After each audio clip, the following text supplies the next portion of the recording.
Hello बच्चों, स्वागत है आप सभी का फिर से आप सभी का अपना खूबसूरत सा channel Ritesh regular rise mathematics में। तो जैसा कि अभी तक हम लोग मैट्रिक्स का वीडियो बना रहे हैं आप लोगों के लिए, तो चलिए आज हम लोग सीखेंगे। पिछले वीडियो तक हम लोग एडिशन सब्ट्रैक्शन सीखे थे, मल्टीप्लिकेशन सीखे थे कि मैट्रिक्स का स्केलर से मल्टीप्लिकेशन कैसे होता है।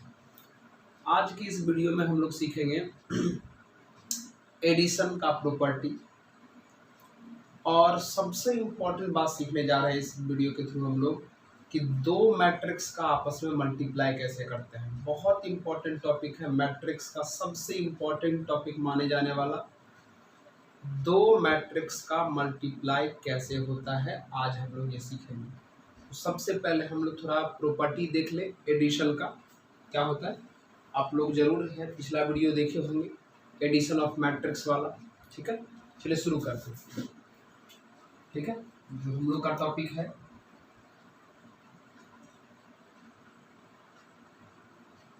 प्रॉपर्टीज ऑफ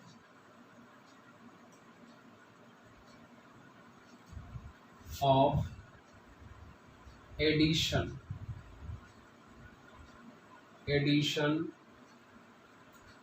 ऑफ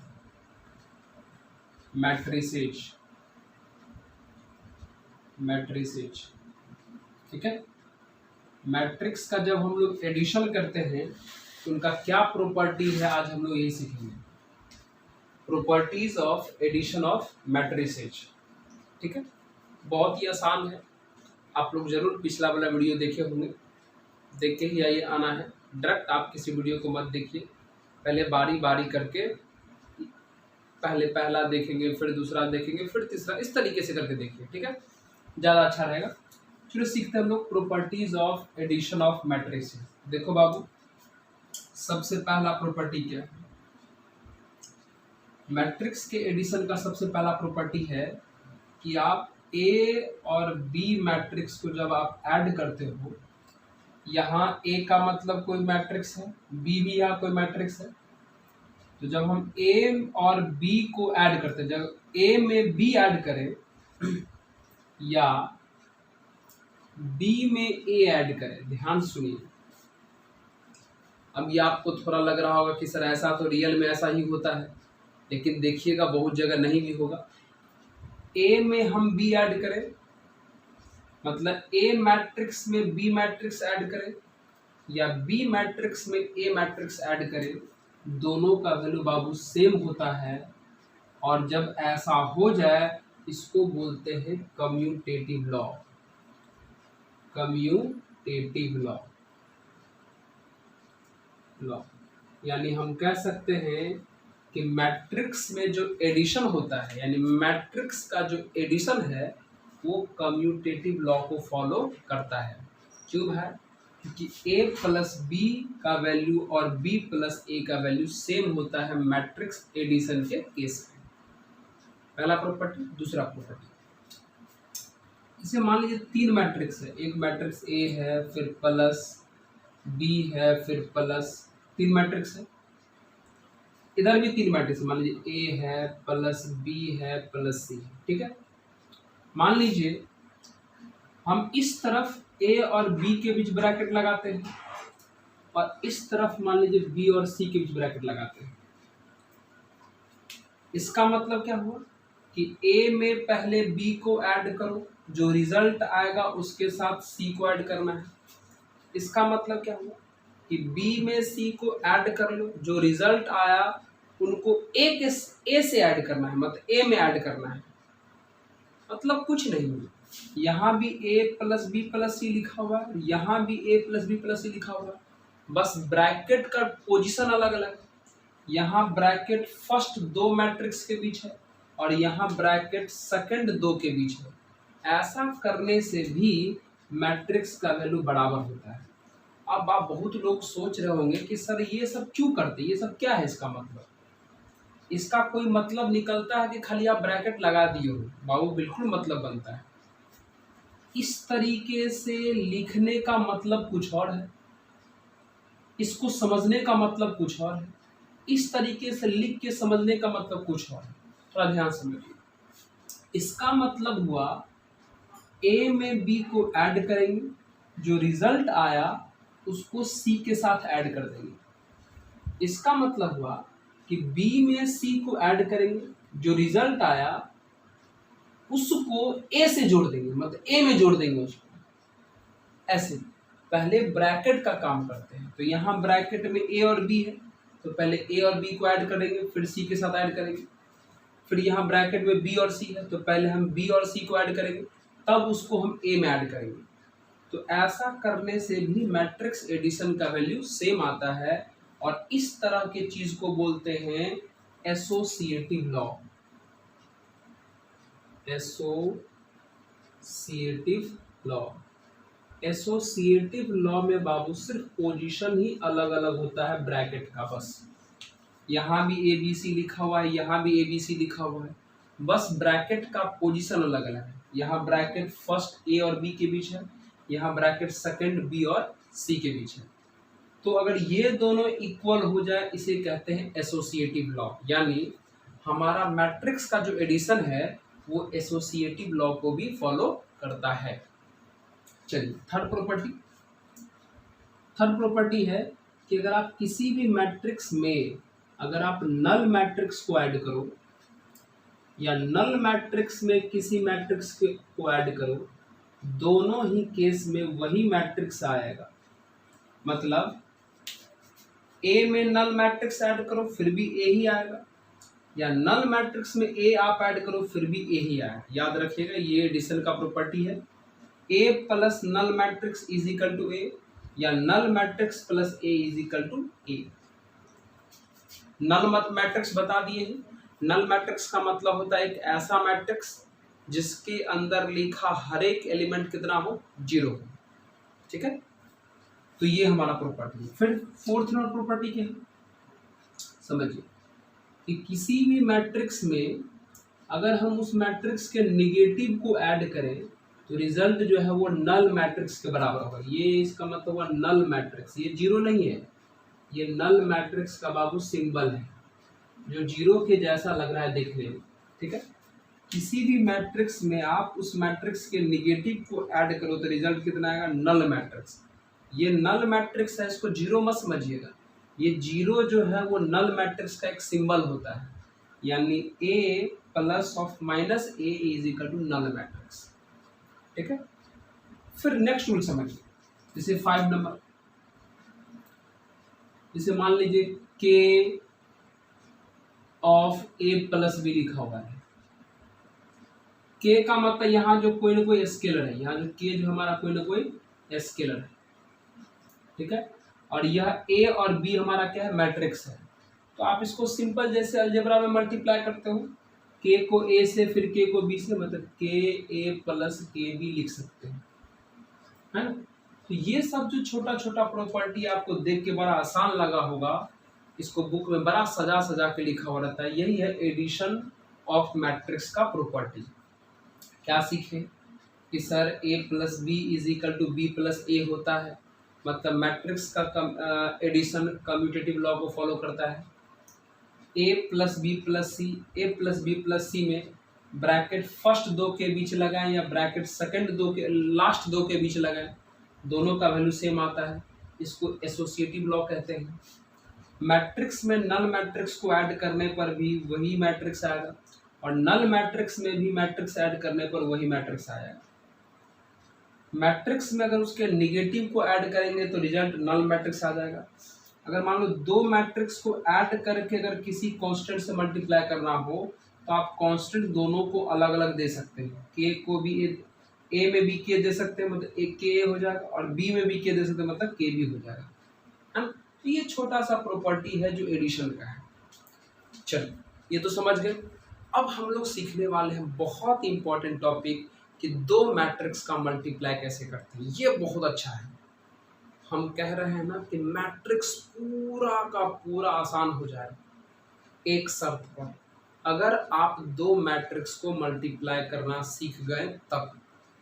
तो चलिए आज का जंग इसी के ऊपर है, नोट कर लीजिए फ्रेंड्स।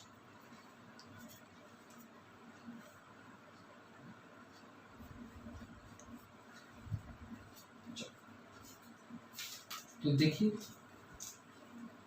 डालिए हेडिंग, हेडिंग डालिए बड़े प्रेम से।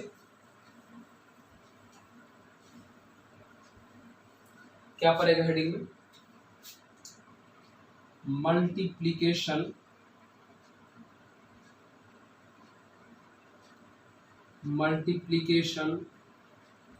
Of to matrices.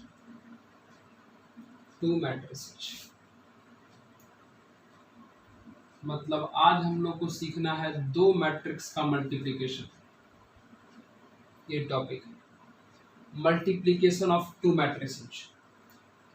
मैट्रिक्स का बहुत ही मजेदार टॉपिक और सबसे बेहतरीन टॉपिक। अगर आप ये सीख गए तो समझो पूरा का पूरा मैट्रिक्स आपको आसान ही लगेगा। तो सीखते हैं मल्टीप्लिकेशन ऑफ टू मैट्रिसेस। सबसे पहले कुछ कंडीशन होते हैं। कंडीशन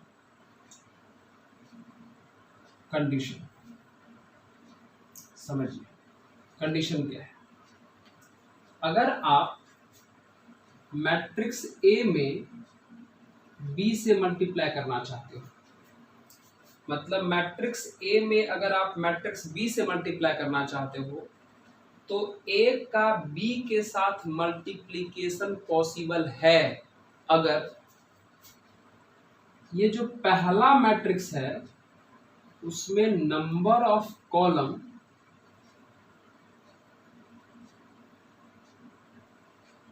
इज इक्वल टू दूसरे मैट्रिक्स का नंबर ऑफ रो होना चाहिए। ध्यान सुनिए, अगर आप मैट्रिक्स ए में बी से मल्टीप्लाई करना चाहते हो तो ये मल्टीप्लिकेशन पॉसिबल तब है जब पहला मैट्रिक्स में जितना कॉलम हो दूसरे मैट्रिक्स में उतना ही रो होना चाहिए।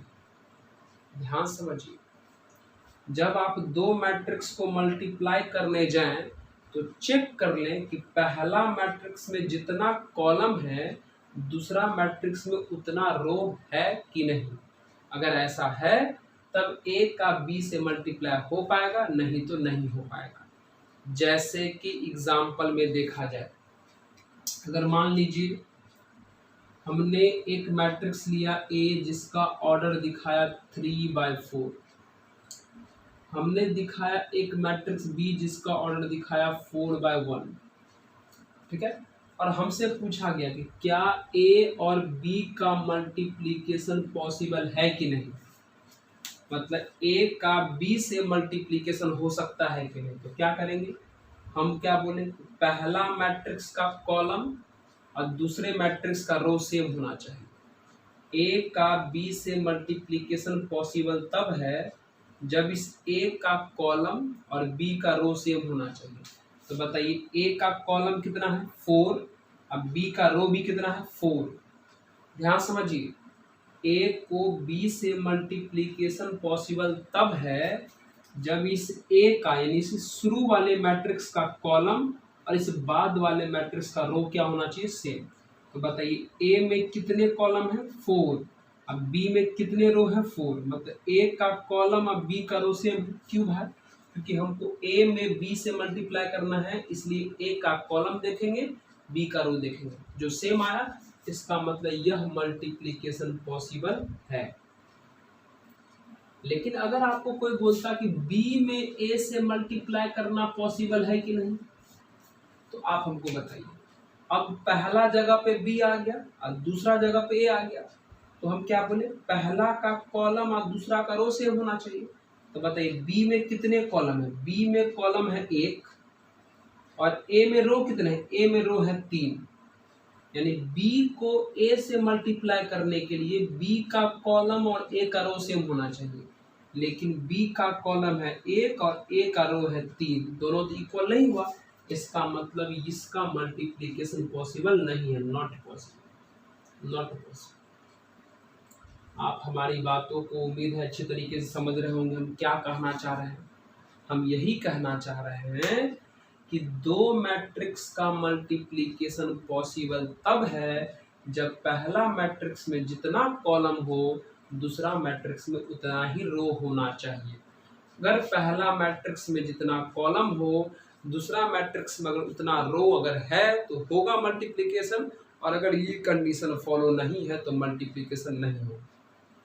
फिर से सुना, फिर सुनो, पहला मैट्रिक्स में जितना कॉलम हो दूसरा मैट्रिक्स में उतना रो होना चाहिए, तब दोनों मैट्रिक्स का मल्टीप्लिकेशन होगा, नहीं तो नहीं होगा। जैसे यहाँ A को B से मल्टीप्लाई करना चाहते थे तो पहले A आया बाद में B आया, तो पहला का कॉलम यानी A का कॉलम है 4, दूसरा का रो मतलब B का रो भी है 4, दोनों सेम तो मल्टीप्लाई हो जाएगा। लेकिन B को अगर A से करेंगे तो पहला हो गया B और दूसरा हो गया A, तो पहला का कॉलम यानी B का कॉलम है 1 और A दूसरा मतलब A का रो है 3, तो B का कॉलम और A का रो इक्वल नहीं है, इसलिए B और A मल्टीप्लिकेशन नहीं हो सकता। कंडीशन समझे? कंडीशन हमारा यही है कि दो मैट्रिक्स का मल्टीप्लिकेशन पॉसिबल होगा अगर पहले का कॉलम और दूसरे का रो क्या हो जाए, सेम हो जाए। तो चलिए आप इसको नोट करिए, अब हम सिखाते हैं कि मल्टीप्लाई होता कैसे। नोट करिए,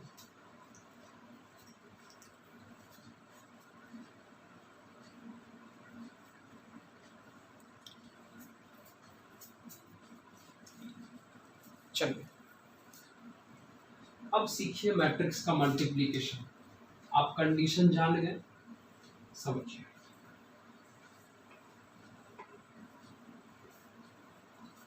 ठीक है, चलिए एक क्वेश्चन देते हैं। देखिए बाबू, यही टॉपिक सीखना है। अगर आप मल्टीप्लिकेशन सीख गए तो समझो पूरा मैट्रिक्स आपके लिए बहुत ही हल्का और आसान हो जाएगा। ये बात आप गारंटी के साथ हम आपको बता सकते हैं। 1 4 3 - 2 6 7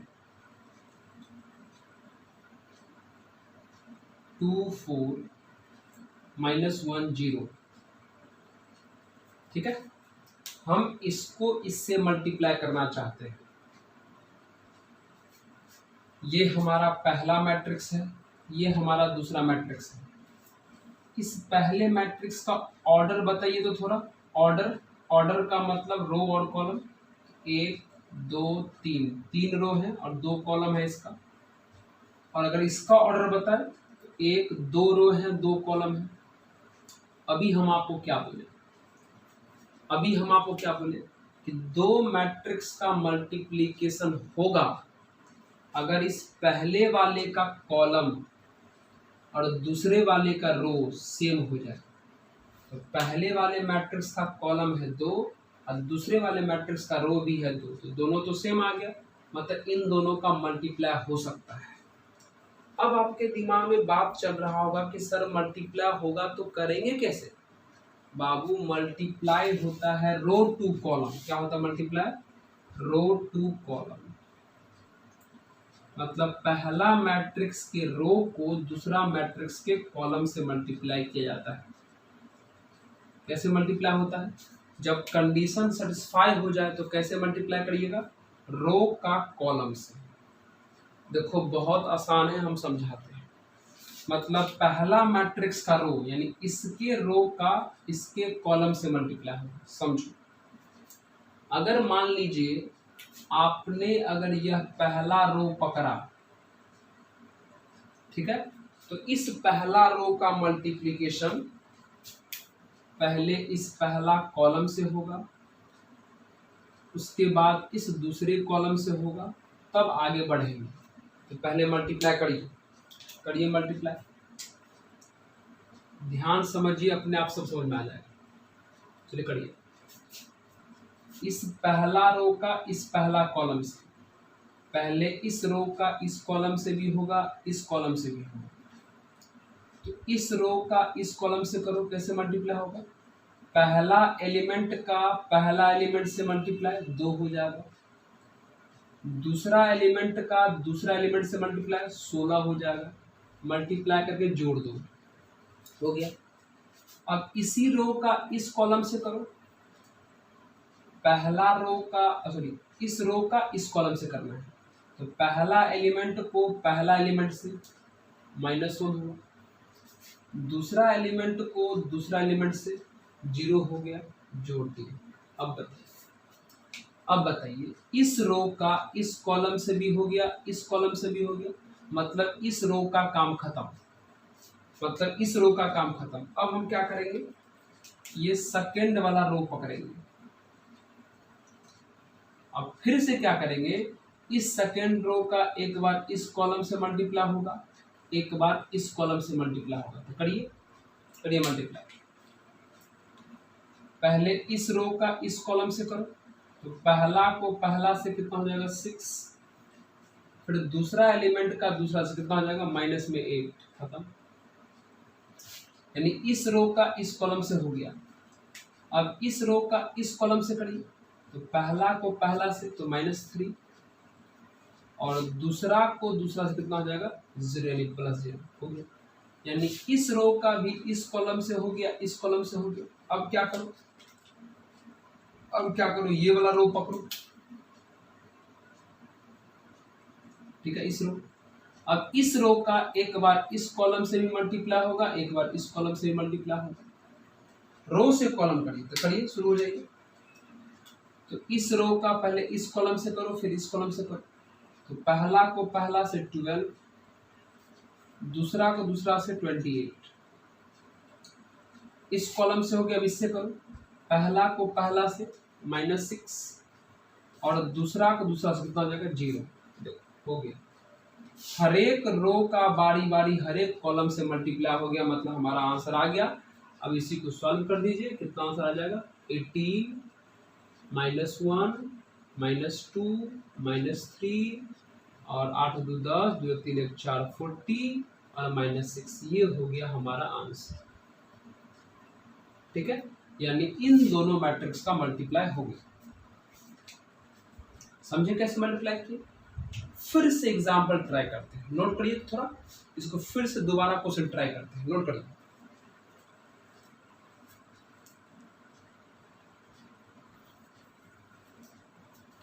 चलिए अब देखिए, फिर से अगला क्वेश्चन मल्टीप्लिकेशन ट्राई करते हैं। हम लोग को मल्टीप्लिकेशन ही सीखना है, मल्टीप्लिकेशन सीख गए ना, तो ये पूरा का पूरा जो मैट्रिक्स है हमको बहुत आसान लगेगा, बहुत आसान। चलिए फिर से हमारे पास क्वेश्चन है।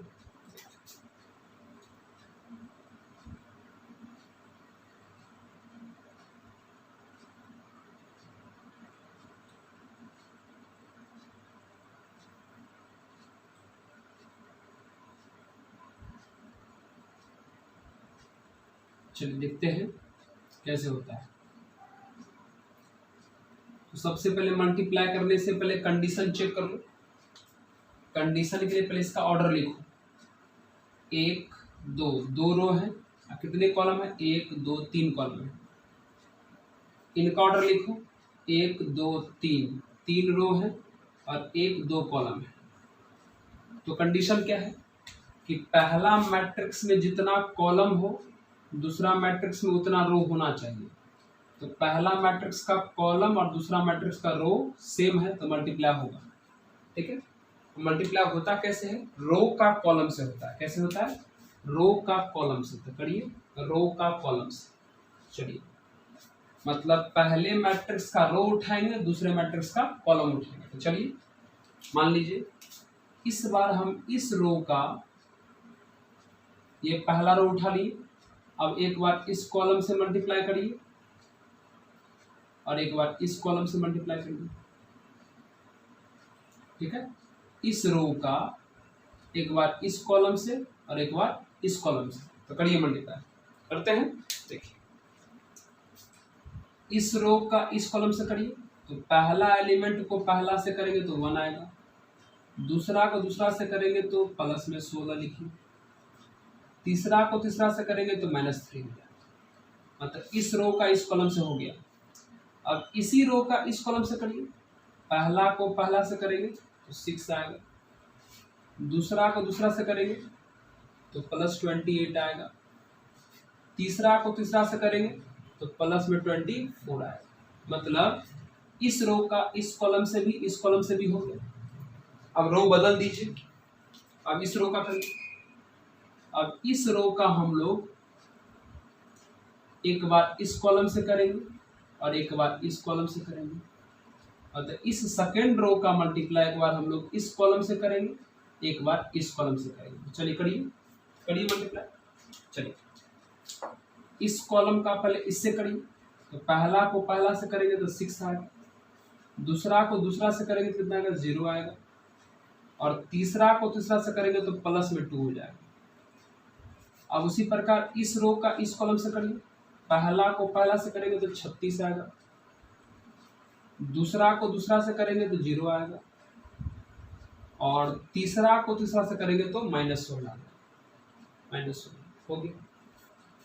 अब तो कोई रो ही नहीं बचा, इस रो का भी हो गया, इस रो का भी हो गया, बस सॉल्व कर दिया आपका आंसर आ जाएगा। 17 में से 3 गया तो 14, कितना हो गया ये 30, 58 हो गया, 8 हो गया, और ये कितना हो गया 20 हो गया आंसर। इस तरीके से आप मल्टीप्लाई कर सकते हैं। नहीं समझे फिर से एग्जाम्पल ट्राई करते हैं, आप लोग नोट करिए, इसको नोट करिए। तो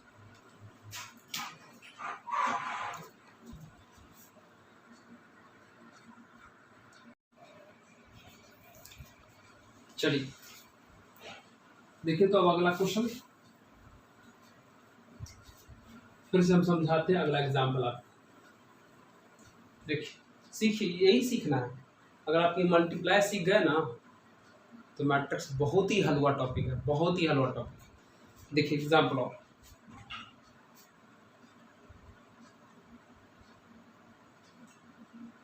1 2 4 5 6 8 1 3 मल्टीप्लाई करना है। पहले कंडीशन चेक कर लेना है कि मल्टीप्लिकेशन हो सकता है कि नहीं हो सकता है ना। पहले आपको ये चेक कर लेना है। चलिए आपको पता है, पहले इसका ऑर्डर पता करिए। इसका ऑर्डर जो है 1 2 3 रो है और 1 2 2 कॉलम है। इसका ऑर्डर पता करिएगा, 1 2 2 रो है लेकिन एक ही कॉलम है। ठीक है, शुरू हो जाते हैं। तो हमारा कंडीशन क्या है कि पहले मैट्रिक्स का कॉलम और दूसरे मैट्रिक्स का रो सेम होना चाहिए। तो पहले मैट्रिक्स का कॉलम और दूसरे मैट्रिक्स का रो सेम हो गया तो मल्टीप्लाई तो हो सकता है। मल्टीप्लाई कैसे होता है बाबू? रो का कॉलम से मल्टीप्लाई होता है, मतलब इस रो का इस कॉलम से मल्टीप्लाई करेंगे। अब यहां देखो हमारे पास इस मैट्रिक्स में एक ही कॉलम है, तो इस रो का एक ही बार इस कॉलम से मल्टीप्लाई होगा। तो करिए, इस रो का पहले इस कॉलम से करो। तो पहला को पहला से 1, दूसरा को दूसरा से 15। अब क्या है मेरे भाई, इस रो का इस कॉलम से हो गया, लेकिन इसमें कोई दूसरा कॉलम तो है नहीं जो फिर से आगे इस तरफ रो में लिखेंगे। मतलब इस रो का काम खत्म हो गया ना। तो जैसे ही रो का काम खत्म हो जाएगा, जैसे ही दूसरा रो उठाने जाइएगा, तो अब लिखना अब इधर नहीं है, नीचे में लिखना शुरू करना है। मतलब सुनो, इस रो का इस रो कॉलम से तो मल्टीप्लाई हो गया, मतलब हमने इस रो का इस कॉलम से मल्टीप्लाई कर दिया। अब तो कोई कॉलम है नहीं, तो काम खत्म। अब क्या करेंगे हम? अब ये सेकेंड रो उठाएंगे, अब इस सेकेंड रो का इस कॉलम से करेंगे मल्टीप्लाई। तो करिए, पहला को पहला से करिएगा तो 2, दूसरा को दूसरा करिएगा कितना जाएगा 18। कितना जाएगा 18। अच्छा, दूसरा मार्कर यूज कर लेते हैं, आपको दिख नहीं रहा होगा। पहला को पहला से किया तो 2 आया, दूसरा को दूसरा कितना आ गया 18 आ गया। हो गया, मतलब इस रो का इस कॉलम से किया। अब आगे तो कॉलम है नहीं जो मल्टीप्लाई करे। अब करिए, अब एक बार इस रो का फिर से अब इस कॉलम से मल्टीप्लाई होगा। तो करिए, पहला को पहला से 4। पहला को पहला से बोलने का मतलब है पहला एलिमेंट को पहला एलिमेंट से, दूसरा एलिमेंट को दूसरा एलिमेंट से। पहला एलिमेंट को पहला एलिमेंट से 4, दूसरा एलिमेंट को दूसरा से कितना जाएगा 24। हो गया मल्टीप्लाई। अब इस रो का इस कॉलम से हो गया, आगे तो कॉलम है ही नहीं, तो काम खत्म। तो जब हमारे पास रो खत्म हो गया तो हमारा आंसर भी आ जाएगा। ऊपर हो जाएगा 16, नीचे हो जाएगा 20, फिर हो जाएगा 28। हमारा ये हो गया आंसर। तो इस तरीके से जो है आप मैट्रिक्स का दूसरे मैट्रिक्स से मल्टीप्लाई कर सकते हो। नहीं समझ में आया? एक लास्ट एग्जांपल फिर से ट्राई करते हैं हम आपको मैट्रिक्स का मल्टीप्लिकेशन सिखाने का, ठीक है, क्योंकि बाबू यही टॉपिक है जो मैट्रिक्स में सीखना है। तो चलिए नोट करिए थोड़ा सा आप।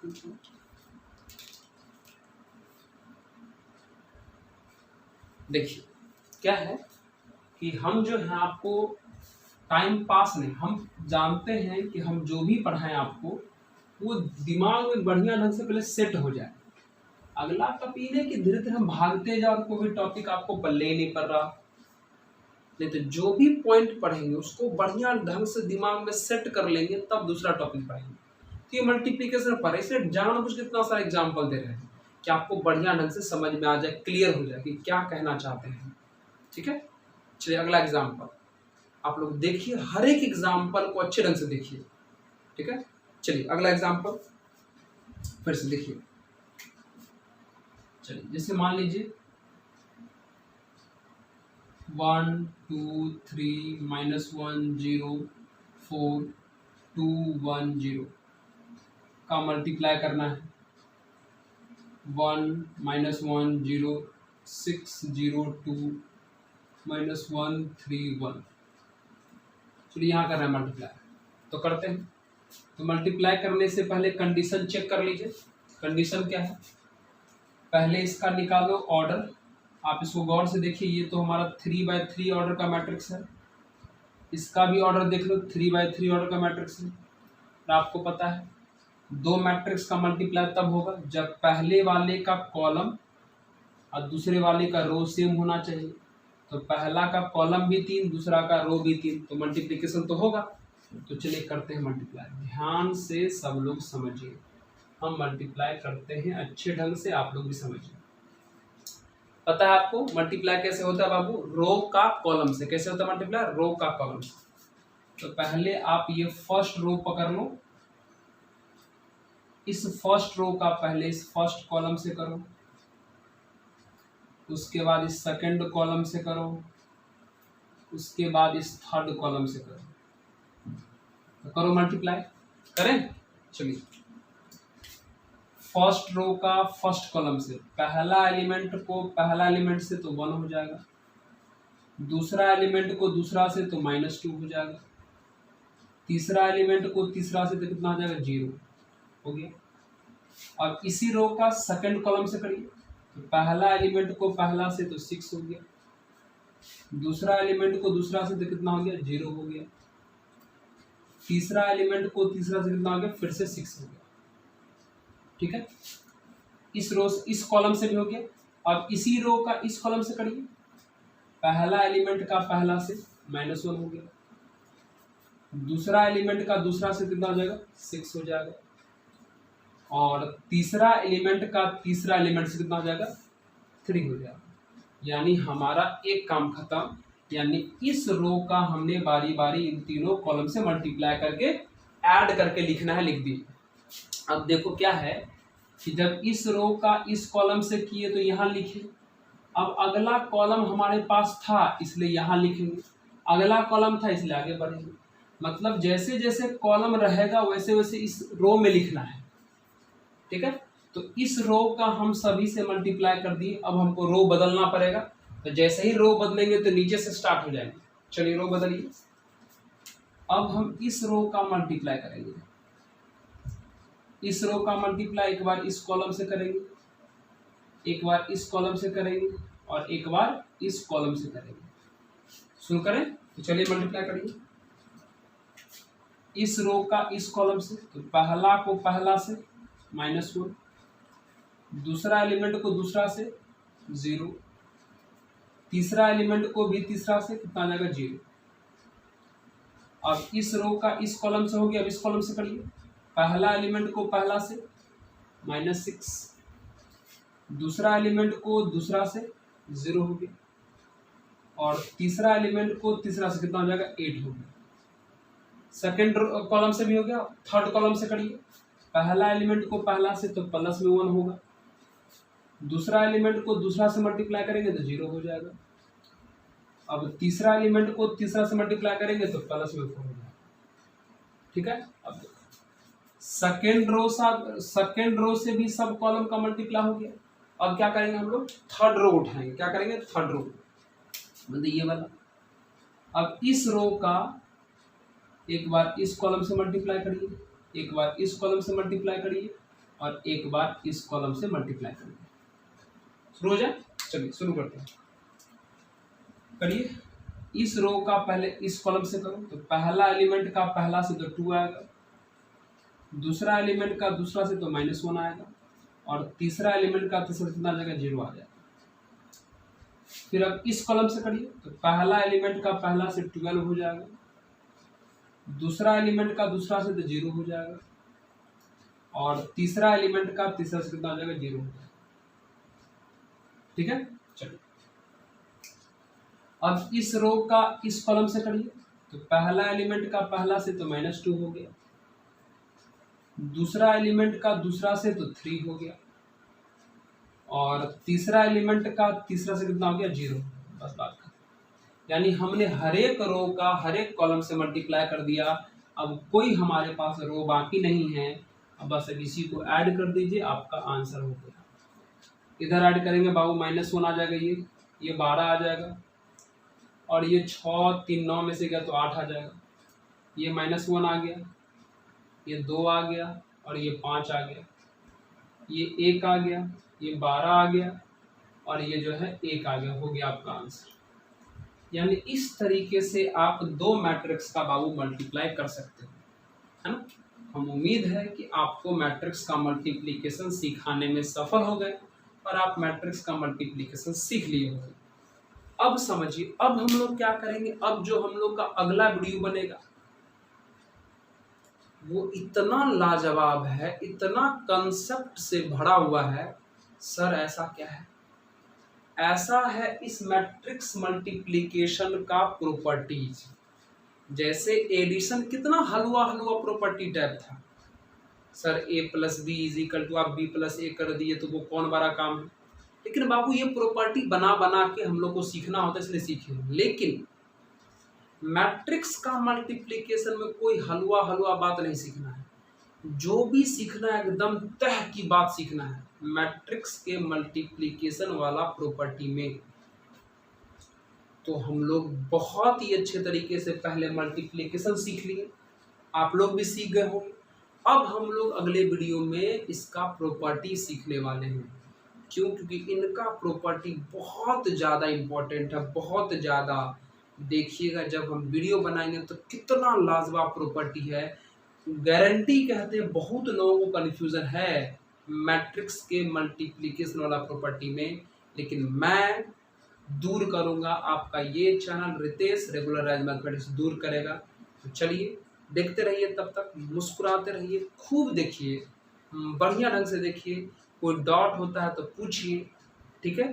और तब तक के लिए, आज भर के लिए हम लोग धन्यवाद।